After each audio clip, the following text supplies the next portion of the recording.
de Mateus, no capítulo 27.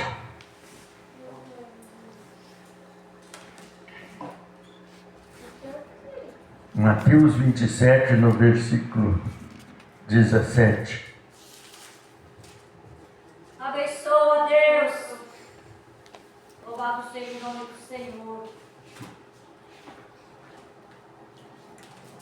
Diz a palavra do Senhor. Portanto, estando eles reunidos, disse-lhe Pilatos: Glória a Deus. Qual quereis que vos solte? Barrabás ou Jesus chamado Cristo?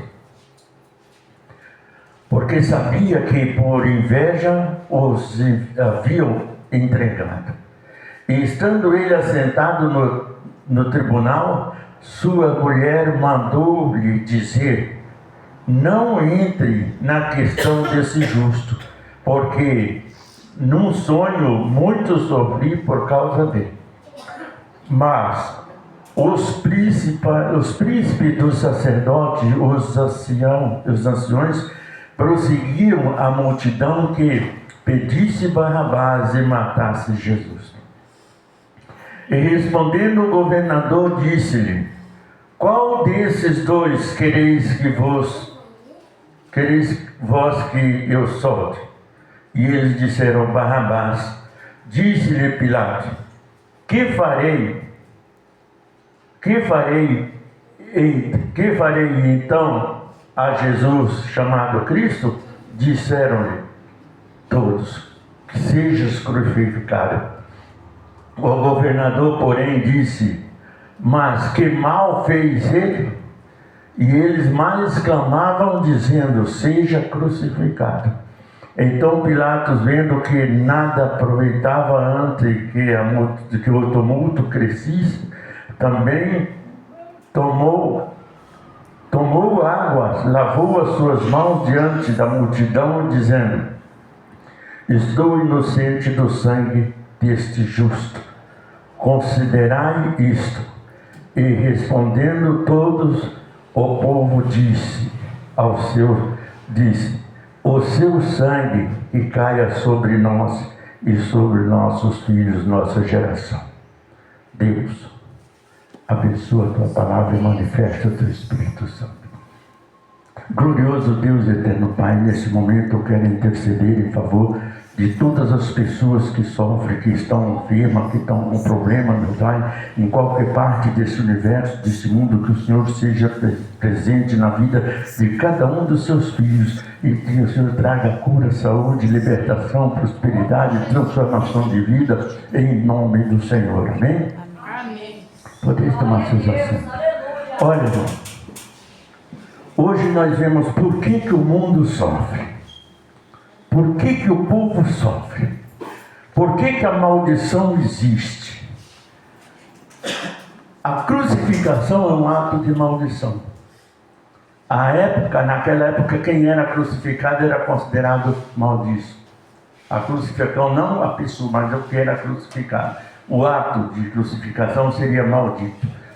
Então, quando chegou, a multidão andava todos os dias atrás de Jesus.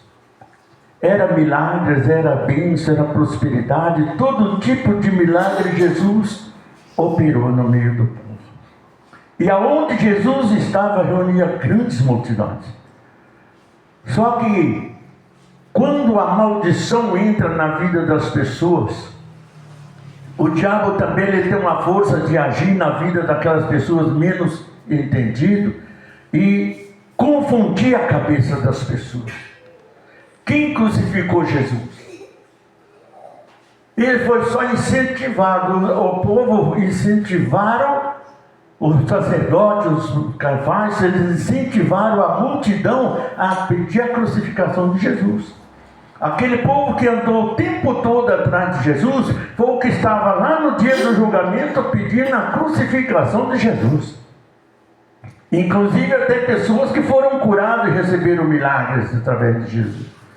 Mas o inimigo conseguiu colocar na cabeça da multidão que andava com Jesus que Jesus tinha que ser crucificado. Então levaram Jesus até Pilatos por causa da inveja. Tudo o que aconteceu, a inveja é um ato de maldição tão incrível que ele é pior do que qualquer trabalho de bruxaria. Porque ela parte direto do coração da pessoa. O trabalho de bruxaria a pessoa vai fazer na encruzilhada, vai no cemitério, vai nas matas, vai nas cachoeiras, vai em vários lugares, né? Mas a inveja não. A inveja ela parte do coração da pessoa. Às vezes aquele invejoso que te abraça é aquele que está te perseguindo. Mas como às vezes a pessoa não tem coragem, né? Por exemplo, os casais, os sacerdotes, no princípio eles não tinham coragem de enfrentar Jesus. Porém ele fez o quê? Incentivou junto com Judas, incentivou a multidão a pedir a morte de Jesus. A ponto de trocar o pior bandido que existia na época. Hoje não é diferente. Hoje a polícia prende, o juiz solta. A gente vê isso todo dia. Casos terríveis, casos que não podia nem pensar. Mas o soldado prende, mas o juiz solta. Você está vendo que aquilo não podia ser daquele jeito, mas é. É a lei, né? E naquela época, o que fizeram os sacerdotes, os Caifás? Eles fizeram a cabeça do povo para que pedisse que soltasse o bandido e matasse o inocente. Então quando chegou, levaram Jesus até o tribunal. E ao entrar no tribunal, que Jesus sentou na cadeira dos réus, Pilatos estava no seu trono ali, né, do tribunal, e perguntou: quem vos querem que eu solte? E a multidão que andaram com Jesus, que recebeu bênção de Jesus, milagre de Jesus, que aprendeu a palavra com Jesus, disseram: Barrabás. E com Jesus, o chamado Cristo, o que fazemos é crucificar. Crucificação seria uma das mortes mais terríveis que existia na época. Por isso que ela era considerada maldição, porque era a morte mais difícil que existia, né? Mas todos os anos ele soltava um e prendia outro. E nesse dia a inveja levou de uma forma tão grande que aquela multidão começou a pedir a crucificação de Jesus. Quando Pilatos viu aquilo, ele disse: mas que culpa ele tem? Mas o povo gritava mais alto: crucificai-o. Para não crescer mais o ímpio da multidão, Pilatos falou assim: traga uma talha com água e uma bacia. E ali levaram até ele. E quando chegou ali, Pilatos lavou as suas mãos e disse: eu lavo as minhas mãos pelo sangue desse justo. Pilatos sabia que estava fazendo uma coisa que não era reta, mas ele não tinha outra alternativa, né? Hoje não. Hoje a lei tem todas as alternativas, não faz porque não quer, né? Mas naquela época não tinha, era a multidão inteira pedindo a crucificação de Jesus e a libertação de Barrabás. Não tinha outra alternativa. Pilatos foi obrigado a soltar Jesus. Não que ele queria, porque ele foi incentivado pela esposa. A esposa dele teve um sonho muito pesado, muito complicado, e ela sofria muito na angústia de Jesus na cruz do Calvário. Então, como ela sentiu toda aquela angústia da crucificação, ela pediu para Pilatos que não se intervisse, amém? Que fizesse o que era de ser feito, porém que ele não se comprometesse com a morte de Jesus. E olha bem, e Pilatos não era judeu. Quem pediu a crucificação de Jesus foi o judeu. Mas Pilatos não era judeu.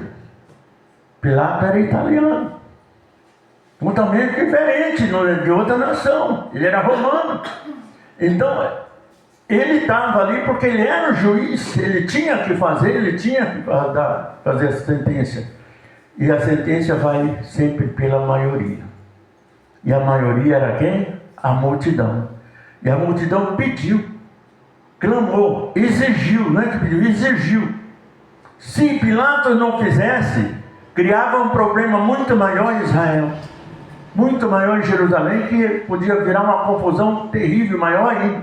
Mas já estava escrito pelos profetas Jeremias, Isaías e outros profetas, já profetizaram antes que isso aconteceria, que o Filho de Deus seria crucificado inocentemente e o bandido seria solto, que o Filho de Deus seria vendido pela inveja, pela ganância, para poder crucificar o Filho de Deus.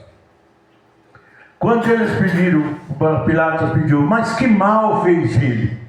Que eu não vejo culpa nesse inocente. Pilatos sabia que não tinha outra alternativa. Então eu lavo minhas mãos pelo sangue desse justo. O problema é com vocês. Aí o que eles fizeram? Deixe que a maldição, né, o sangue desse justo caia sobre nós e sobre nossos filhos, nossa geração. Hoje a geração humana, irmão, ela faz parte dessa condenação. A geração humana, ela faz parte da crucificação de Jesus. Então, grande parte do ser humano, ele é responsável pela crucificação de Jesus, mesmo daqueles 2000 anos atrás. Amém? Por quê? Porque eles pediram que toda maldição caísse sobre eles e sobre a geração. Então não teve outra alternativa. Pilatos liberou e hoje o mundo vive nessa situação. As consequências vêm todos os dias. Às vezes a pessoa pergunta, mas por que as coisas estão acontecendo? Mas isso foi escrito há 4.000 anos antes de Jesus nascer. Há muitos anos antes de Jesus nascer, isso já estava sendo anunciado. E antes de Jesus nascer, ainda 400 anos antes, Jesus calou, o mundo calou, os profetas calaram, ninguém mais profetizou nada.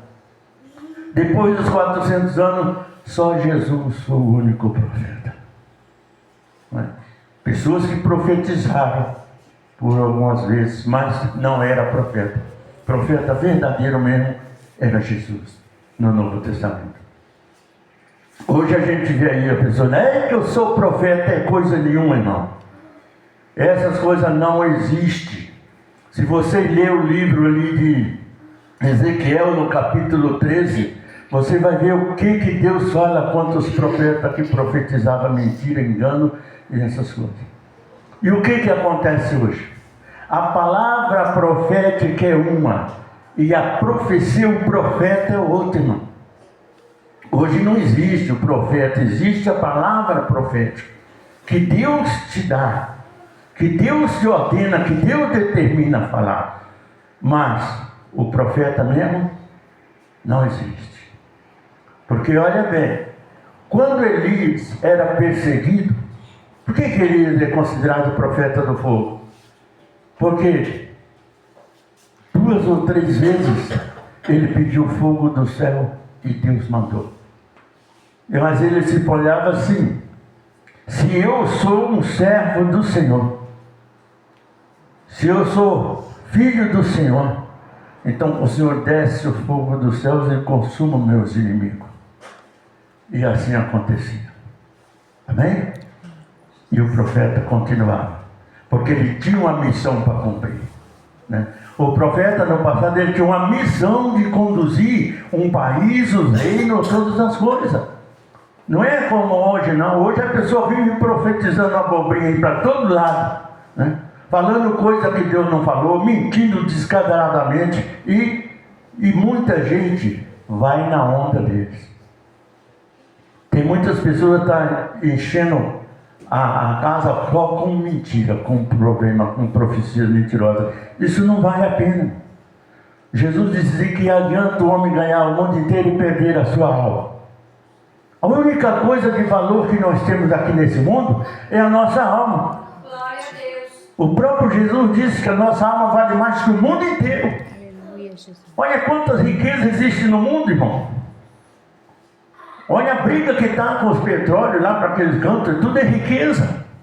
Mas Jesus nos considera muito mais valorizado que toda a riqueza que existe na face da terra. Aleluia, Jesus. Então o valor de uma alma é muito grande, é muito sério, porque o próprio Jesus é que determinou, né, que a nossa alma valia muito.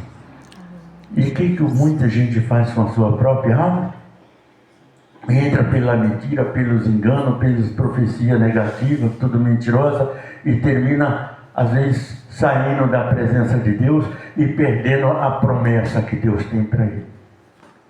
Porque de que vale ganhar tudo e descer para o abismo? Se você chegar em qualquer parte de qualquer lugar do mundo e você perguntar no meio de multidões, quem quer ir para o inferno? Ninguém quer, né? Olha nesses estádios lá que está agora na Copa, para você ver quanta gente ali, 80 mil, 70 mil pessoas, 60, 80, fecharam, né? Pergunta para eles ali quem quer ir para o inferno. Ninguém quer, mas vai, entendeu? Então, por quê? Porque nós só temos uma fonte de vida, irmão. Uma fonte de salvação. E essa fonte é só Jesus. Glória a Deus. Lá no livro de Mateus, no capítulo 11, 28, ele diz: vinde a mim todos que estão cansados e oprimidos, e eu vos aliviarei. Aprendei de mim que sou manso e humilde de coração, e encontrar descanso para a tua alma.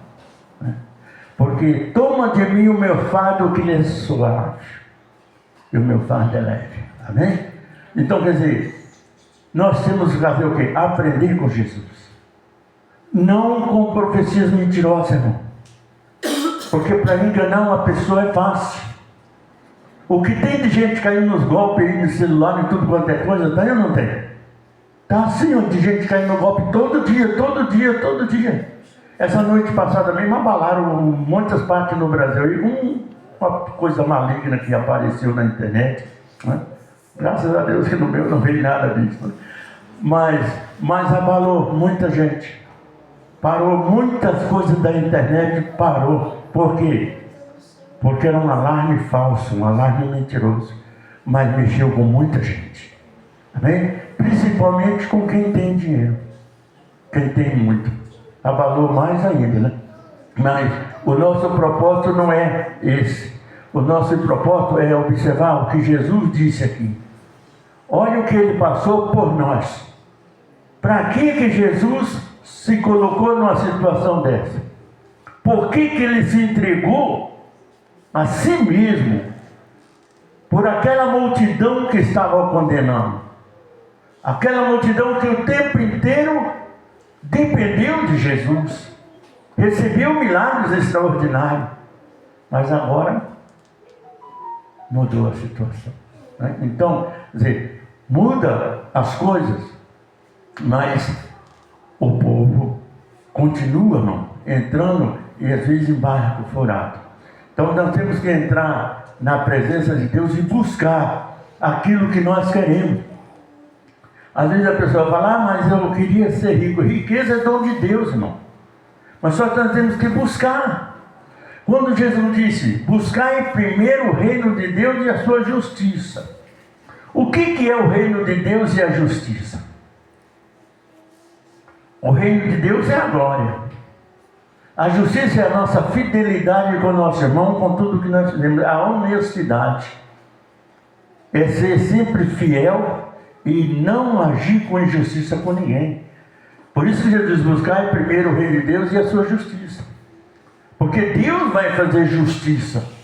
Quando você sofre qualquer consequência, não pensa que aquela pessoa que às vezes agiu contra você, ele fica impune, não. Ele pode ficar impune às vezes pela lei do homem, mas pela lei de Deus, não. Entendeu? Porque ele é justiça. O Senhor é justiça. Toda justiça e todas as demais coisas vos serão acrescentadas. Então vem o que depois da justiça?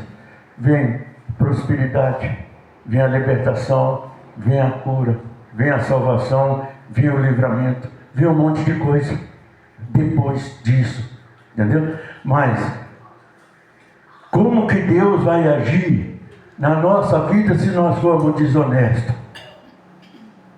Como que Deus pode agir em nosso favor se nós não agimos com justiça, como a palavra dele diz? Então, nós primeiro, quando às vezes a pessoa fala, Senhor, faz justiça na minha causa, é muito bom, né? Pedir para Deus fazer justiça na nossa vida é muito bom, né? Mas só que nós esquecemos que antes de Jesus fazer justiça contra o meu inimigo, ele faz primeiro em mim. Está entendendo? Por quê? Porque ele é justo. Ele não pode fazer justiça contra o meu adversário se eu não sou fiel a Deus. Se eu não ando em justiça divina. Se eu não ando nos caminhos, né? Então Deus não pode fazer. Então Deus vai fazer primeiro em mim. Depois que eu estiver livre, então aí ele faz justiça contra o meu adversário. E aí é real, por quê? Porque ele é justo. Ele não faz injustiça. E para isso nós temos que entender que antes de nós fazermos qualquer coisa, nós temos que pensar 2 vezes. Às vezes contar até 10, se for preciso, até 100, antes às vezes de fazer alguma coisa. Por quê? Porque olhar primeiro que Deus é fiel. Espera lá, mas se eu não estou sendo justo, por que Deus tem que fazer justiça para mim? Por que Deus tem que fazer? Os homens fazem justiça errada aí, mas Deus não. Deus é diferente. Então a gente tem que tomar muito cuidado nessa área da nossa vida. Eu quero que Deus me abençoe em tal área. Você quer? Busca primeiro a justiça de Deus. Depois, se estiver justificado, aí Deus traz a resposta para você e faz justiça na tua causa. Amém? É bíblico. Quem falou isso foi Jesus, não foi eu. Entendeu? Eu só estou transmitindo aquilo que Deus manda falar. Eu não estou falando coisa de profeta aqui, não. Estou falando a profecia de Jesus. Não é ela, né? Então, por quê? Porque Ele é conhecedor. Ele é o Deus. Ele é o Senhor. Ele se entregou a vida dele pela nossa. Quanto nós valemos para poder comparar a nossa vida com a de Jesus? Se coloca você e Jesus. Quem é melhor? Somos iguais? Jamais. Nós nunca seremos igual a Jesus. Porque primeiro nós nascemos do pecado. E Jesus nasceu do Espírito de Deus. É diferente. Muitas pessoas falam, pastor, mas Jesus nasceu de uma mulher. Jesus não nasceu de uma mulher. Nasceu? Nasceu ou não? Jesus nasceu de uma virgem. Amém? É diferente. O nascimento de Jesus foi obra do Espírito Santo. Obra de Deus. Não teve homem com ela, não teve nada com ela, mas ela concebeu e deu à luz ao Filho de Deus. Porque ela foi escolhida. Mas aonde que ele escolheu? De que família Deus escolheu para enviar o Filho dele? De que família é?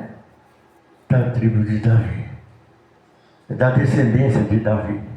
Na ideologia da vida de Jesus, ele começa lá em Davi, até o nascimento de Jesus. A ideologia da vida dele. Então ali tem toda a descendência de Jesus, desde Davi até o dia que ele nasceu.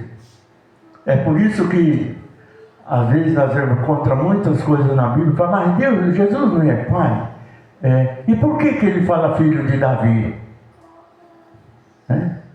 Muitas vezes você vê, filho de Davi, tem misericórdia de mim. A Bíblia diz, não diz? Jesus, filho de Davi, tem misericórdia de mim. Olha bem.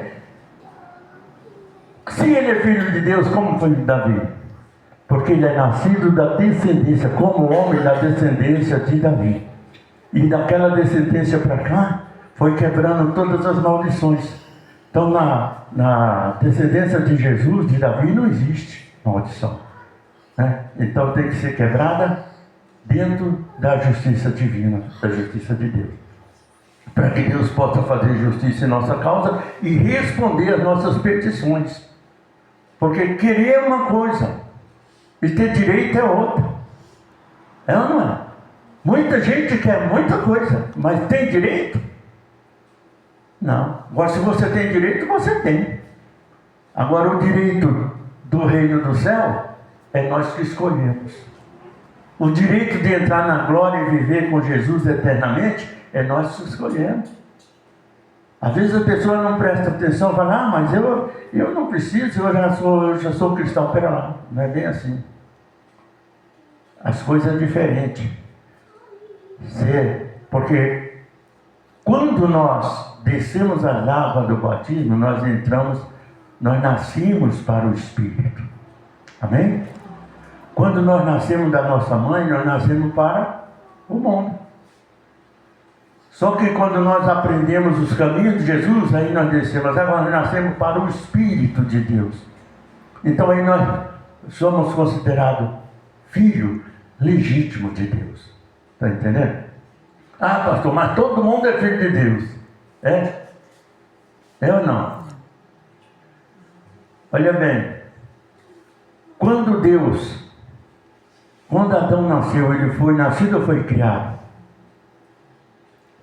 O que era Adão? Era um homem, né? Era um homem, sim. Adão e Eva, o casal, foi nascido ou foi criado? Foi criado. Então, quando nós nascemos, nós somos criaturas de que Deus ama. Eu não vou dizer que Deus não ama ninguém, não. Somos criaturas que Deus ama. Mas o batismo, ele nos traz como filho legítimo do Espírito de Deus. Amém? Ninguém é obrigado a se batizar, não. Mas quando nós batizamos, decidimos batizar, nós tomamos um caminho, né? Porque aí nós temos um direito maior. Amém? Nós temos uma razão diferente. E aí você está muito mais perto de Deus. Não é dizer que Deus não ama a pessoa porque ele não é batizado. Não é isso, não. Amém? Ele é criatura que Deus ama, mas constituindo filho de Deus pelo Espírito é só um batismo. Amém? Lá no livro de Marcos 16, ele diz o quê? Todo aquele que crê e for batizado será salvo. Quem não crê já está condenado. Então, o batismo traz a salvação. Só que também não adianta nada você se batizar e não viver honestamente com Deus. É melhor até que nem batize. Porque ao menos você não vai sofrer as consequências piores depois, né? Então tem muita gente aí, que desceu as águas e está fazendo coisa aí que só Deus sabe. Entendeu? Então é muito importante a gente aprender o que significa a salvação nossa. Porque por que Jesus passou toda essa situação? Por causa de mim, por causa de você. Jesus entregou a vida dele por causa da minha e da sua vida.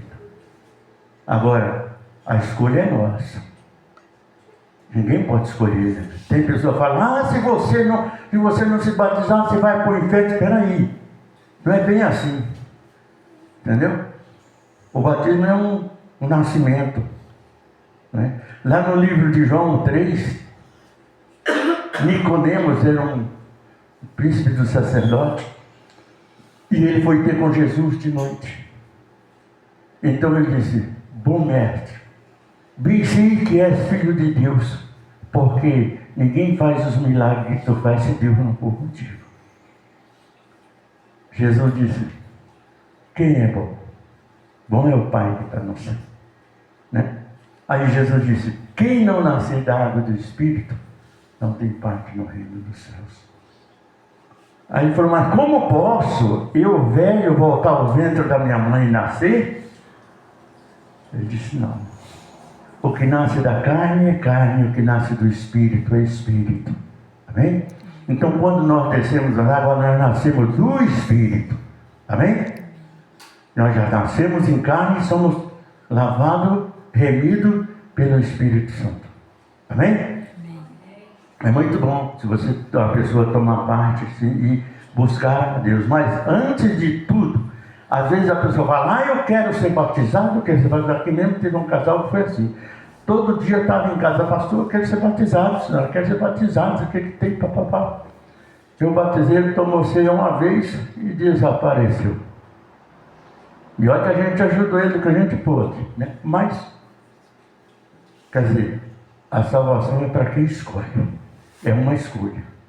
Então vamos escolher? Vamos. Eu escolhi Jesus e vou ver aqui com Jesus. Amém?